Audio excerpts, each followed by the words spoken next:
जंग के असली इम्पैक्ट भले ही आप शुरुआत के कुछ दिन तक छिपा लें, लेकिन जब डेटा आता है तो समझ में आता है कि नुकसान कितना खतरनाक हुआ है, कितना जबरदस्त हुआ है। अमेरिका और इजराइल ने शुरुआत के दिनों में कुछ ऐसा ही किया। अपने यहाँ के जवानों के मारे जाने को लेकर के सेंसरशिप लगवाई, नुकसान को लेकर के खबरें छुपाई गई, लेकिन अब एक एक करके वो तस्वीरें निकल के सामने आ रही हैं। आज मैं उनसे जुड़ी एक बहुत महत्वपूर्ण खबर आपको दिखाने जा रहा हूं। खबर जुड़ी है अमेरिका के सैनिकों से कि किस तरीके से अपना साजो सामान छोड़ करके अमेरिका के जो सोल्जर हैं, जो सैनिक हैं, वो भागे हैं और भागे सीधा अमेरिका नहीं है, किसी तीसरे देश में। बहुत बड़ी खबर है, अपने आपको बताऊंगा। और इसके अलावा ईरान ने अपने हमलों की जो इंटेंसिटी है वो इजराइल और अमेरिकी सैन्य ठिकानों पर पहले की अपेक्षा बढ़ा दी है, और उसने बढ़ा दी है ईरान की सिक्योरिटी भी। ईरान की एयर डिफेंस क्षमता अब और ज्यादा मजबूत किए जाने का दावा ईरान की तरफ से किया गया है। तो क्या वो खबरें सच साबित हो रही हैं रशिया को लेकर के? क्योंकि कयास ऐसे लगाए जा रहे हैं कि जो रशिया ने किसी को नहीं दिया वो ईरान को दे दिया। क्या एयर डिफेंस सिस्टम?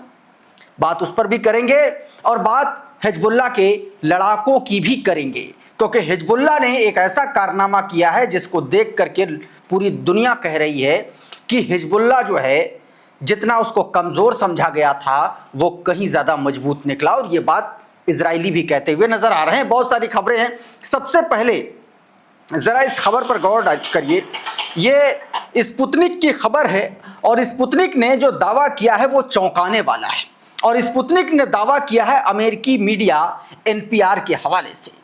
अमेरिकी मीडिया एनपीआर ने एक दावा किया और कहा कि सैकड़ों अमेरिकी नौसैनिकों को बहरीन में सैन्य अड्डे से वापस अमेरिका ले जाया गया। जबरदस्त जब हमले किए गए बहरीन में अमेरिका की 5th फ्लीट पर और अलग अलग अड्डों पर, तो वहां पर जो मौजूद अमेरिका के सैनिक थे बहुत सारे मारे गए, बहुत सारे घायल हो गए। जो थोड़ा बहुत कायदे से बचे उनको किसी न किसी तरीके से बाहर निकाला गया।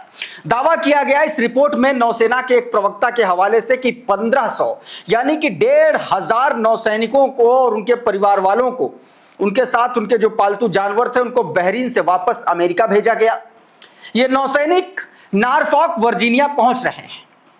रिपोर्ट में सैन्य कर्मियों को सहायता प्रदान करने वाले कई ग्रुप से भी बात की गई और उनके हवाले से यह कहा गया कि नौसैनिक बहुत कम सामान लेकर के पहुंचे हैं, यानी कि उन्होंने अपना साजो सामान, गोला बारूद सब छोड़ करके वहां से भागे हैं। रिपोर्ट्स के मुताबिक बहरीन के में जो सैन्य अड्डे हैं, इसके अलावा इस क्षेत्र में अन्य अमेरिकी सैन्य ठिकानों से भी कर्मचारियों को निकालने की प्रक्रिया शुरू हुई है। मीडिया ने कहा कि बहरीन अमेरिकी नौसेना के 5वें बेड़े का मुख्यालय है, 5th फ्लीट है, जो मध्य पूर्व में वाणिज्यिक जहाजों को सुरक्षा और समुद्री सुरक्षा सुनिश्चित करने का मुख्य केंद्र है, और उसको जबरदस्त तरीके से नुकसान पहुंचा है। एक खबर और आई, पेंटागन ने इस खबर को बाकायदा इस पर मुहर लगाई और मुहर हताहत हुए अमेरिकी सैनिकों को लेकर के है। इस ट्वीट को देखें जरा। आरटी हिंदी बता रहा है कि 365 अमेरिकी सैनिक अब तक घायल हो गए। यह आधिकारिक आंकड़ा है पेंटागन, और पेंटागन किस तरीके से छिपा रहा है यह बात किसी से छिपी नहीं है।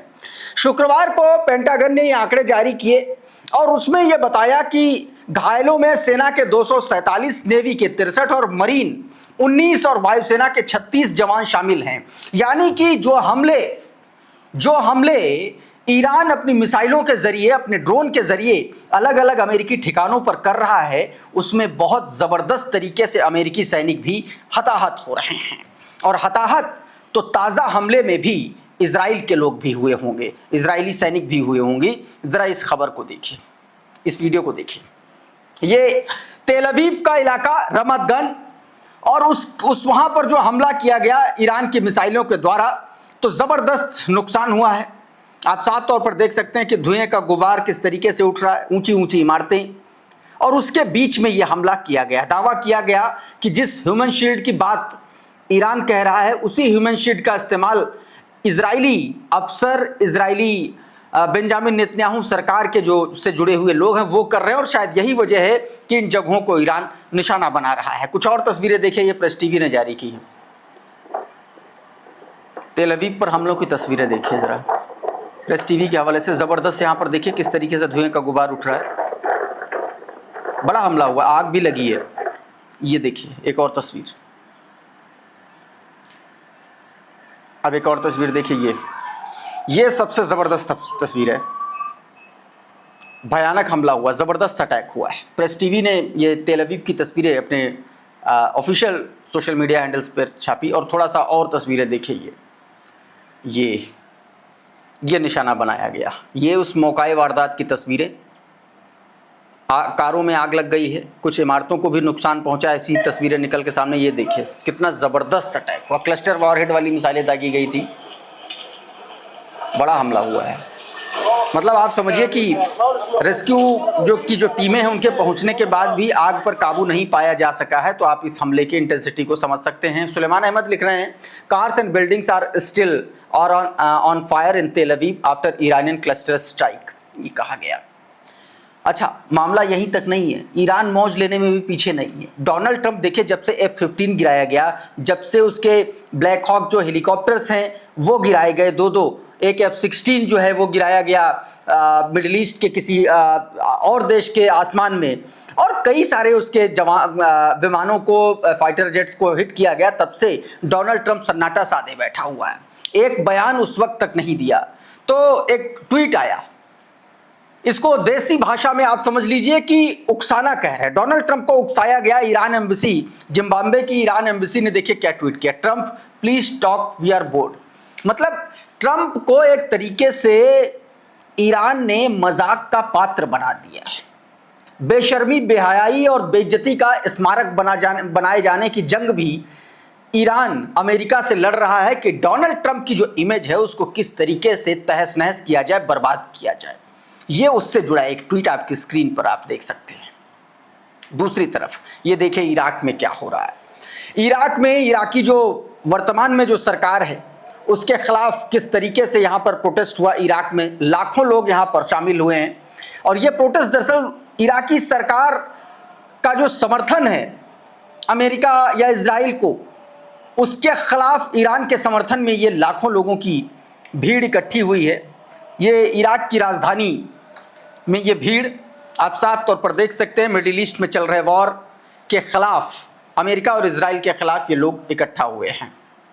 इस बीच IRGC के प्रवक्ता ने एक और दावा करके पूरी दुनिया को चौंका दिया, और साथ में अमेरिका और इजराइल में एक तरीके से दहशत मचा दी।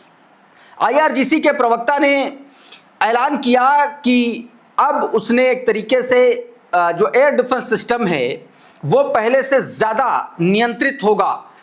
इसका सीधा सीधा संकेत ये दिया गया कि उसने अपने एयर डिफेंस सिस्टम को या तो मजबूत कर लिया है, या तो रशिया ने कोई लेटेस्ट एयर डिफेंस सिस्टम उसको सप्लाई कर दिया है। क्या इस तरीके की बातें आ रही हैं। उमाशंकर सिंह देखिए क्या लिख रहे हैं, नए एयर डिफेंस सिस्टम को युद्ध के मैदान में दिखाया जाएगा। खत्म अल अनबिया सेंट्रल हेडक्वार्टर के प्रवक्ता का ऐलान, हम निश्चित रूप से अपने देश के आसमान पर पूरा नियंत्रण कर लेंगे और दुश्मन की बेइज्जती दुनिया को पहले से कहीं ज्यादा दिखाएंगे, ये बात कही गई। यानी कि सीधे सीधे कहा गया कि अभी तो हमने तुम्हारे कम फाइटर जेट गिराए हैं, लेकिन अब हमारा जो एयर डिफेंस सिस्टम है ये अपग्रेड हो जाने के बाद अब तुम्हारी और बेइज्जती होगी, यानी कि तुम्हारे और फाइटर जेट गिराएंगे, तो सोच समझ करके आना। इस बीच अब्बास अरागची का भी एक ट्वीट आया निकल के सामने, जिसमें उन्होंने लगातार जो बोशहर उनका जो न्यूक्लियर प्लांट है, लगातार जो हमले इजराइल और अमेरिका की तरफ से किए जा रहे हैं उसमें एक बहुत सख्त हिदायत और चेतावनी दी गई है। और ये चेतावनी मिडिल ईस्ट यानी कि गल्फ के उन देशों के लिए जरूर दी गई है जो ईरान के खिलाफ इजराइल और अमेरिका के साथ खड़े हुए हैं। जरा उमाशंकर सिंह का ये ट्वीट देखिए जिसमें अब्बास अरागची के उस ट्वीट को कोट किया गया। अब्बास अरागची ने जो पोस्ट किया उसमें लिखा कि यूक्रेन में ज़ापोरिज्जिया न्यूक्लियर पावर प्लांट के पास दुश्मनी को लेकर के पश्चिमी देशों का गुस्सा याद है। उन्होंने याद दिलाया कि क्या हश्र हुआ था। कहा कि इजराइल और यूएस ने अब तक हमारे बोशहर प्लांट पर 4 बार बमबारी की है। रेडियो एक्टिव फॉलआउट GCC की राजधानियों में जिंदगी खत्म कर देगा, तेहरान में नहीं। हमारे पेट्रोकेमिकल्स पर हमले भी असली मकसद बताते हैं। बात सही है, यानी कि सीधे तौर पर यह हिदायत दे दी गई कि अगर जरा सा भी रेडियो एक्टिव लीकेज हुआ तो आप सोचिए किस स्तर की तबाही मचेगी। अब एक और तस्वीर देखें, ईरान कई गेम से कई एंगल से खेल रहा है। जरा एक और वीडियो देखिए। बीते दिनों जो तेहरान और कराच को जोड़ने वाला जो पुल था जिसको गिराया गया, उसको इंटरनेशनल तौर पर कवरेज कराया ईरान ने और दुनिया भर के पत्रकारों को बुला करके ये कवरेज कराई। देखिए तस्नीम न्यूज एजेंसी का ये वीडियो है और उसमें तमाम सारे दुनिया भर के पत्रकारों को बुला करके अमेरिका और इजराइल को किस तरीके से एक्सपोज कर रहा है ईरान, इसकी भी एक आप तस्वीर साफ तौर पर देख सकते हैं दोस्तों। और आपको याद है कि डोनाल्ड ट्रंप ने इसी ब्रिज को ध्वस्त किए जाने का पोस्ट अपने सोशल मीडिया प्लेटफॉर्म ट्रूथ पर किया था और अब ईरान ने 4 कदम आगे जाकर के इंटरनेशनली डोनाल्ड ट्रंप, अमेरिका और नेतन्याहू को एक्सपोज कर दिया।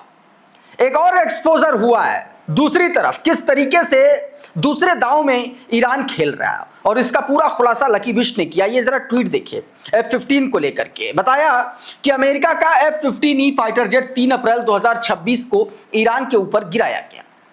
पायलट को अमेरिका ने एक पायलट को अमेरिका ने रेस्क्यू कर लिया। वहीं दूसरे एयरक्राफ्ट में मौजूद WSO यानी कि वेपन सिस्टम ऑफिसर बताया जा रहा है, उसके बारे में जानकारी मिल रही है कि उसे ईरान की खुफिया एजेंसी मिनिस्ट्री ऑफ इंटेलिजेंस ने अपने कब्जे में रख लिया है। लेकिन पूरी दुनिया में यह दिखाया जा रहा है कि वो अभी भी लापता है और उसे ढूंढने के लिए इनाम भी घोषित किया गया है। लेकिन पूरी दुनिया समझने वाली बात यह है कि ऐसा इसलिए किया जा रहा है ताकि भविष्य में अगर अमेरिका किसी तरह के नेगोशिएशन करे तो उसके पास कोई ठोस सबूत ना हो कि वो यूएस का WSO खुफिया एजेंसी की कस्टडी में है। उदाहरण के तौर पर बताया कि अभिनंदन के मामले में किस तरीके से पाकिस्तान एक्सपोज हुआ था और उसको बाकायदा जेनेवा कन्वेंशन को आधार बना करके जब भारत ने प्रेशर डाला तो पाकिस्तान को छोड़ा गया। लेकिन वो गलती ईरान ने नहीं की, ये सीधे तौर पर इसमें कहने की कोशिश की गई है। और बताया यह जा रहा है कि इस पूरे गेम में रशिया का बड़ा हाथ था, ये भी कहा जा रहा है कि रूस की जो खुफिया एजेंसी SVR है उसकी बड़ी भूमिका मानी जा रही, ये लकी बिश ने दावा किया। अब दोस्तों एक खबर और यह खबर भारत के तेल से जुड़ी हुई है और इसका खुलासा अंतरराष्ट्रीय स्तर पर तेल के यानी कि कच्चे तेल के ट्रांसपोर्टेशन पर नजर रखने वाली एक एजेंसी कर रही है और जिसको दिबांग ने अपने ट्विटर हैंडल पर विस्तार से बताया है। आपकी स्क्रीन पर जरा इस ट्वीट को देखिए। सुमित रिटोलिया हैं, उनके ट्वीट को कोट करते हुए ये बात हिंदी में लिखी है जो उन्होंने अंग्रेजी में बताने की कोशिश की। सुमित जो है दोस्तों एक केपलर है, ये फर्म है, एक तरीके से दुनिया भर में तेल और गैस की आवाजाही को ये फर्म ट्रैक करती है और इसी के लिए काम करते हैं सुमित रिटोलिया। इन्होंने जो एक ट्वीट किया जिसमें उन्होंने बताया कि तेल ईरान से एक टैंकर जो है तेल लेकर के भारत की तरफ चला, लेकिन अचानक उसने ठिकाना बदला और अब वो चीन की तरफ जा रहा है। क्या हुआ? बताया गया कि मई 2019 के बाद यानी 7 साल बाद पहली बार ईरान से एवस्टिनी का झंडा लगाए पिंग सुंग नाम का टैंकर 6 लाख बैरल क्रूड लेकर के भारत आ रहा था।